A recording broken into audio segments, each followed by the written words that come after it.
You gotta wonder why grown men need 2 batteries to ride a bicycle to deliver food.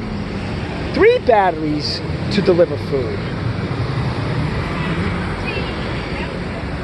Weak. Just weak. Look at this motorcycle. Put license plates on all of them. All of them. Put license plates on all of them. All of them. Every battery is illegal. And I'm very curious to know if the city bike batteries are also UL certified. Because I don't think they are. I think there needs to be an investigation of that shit too.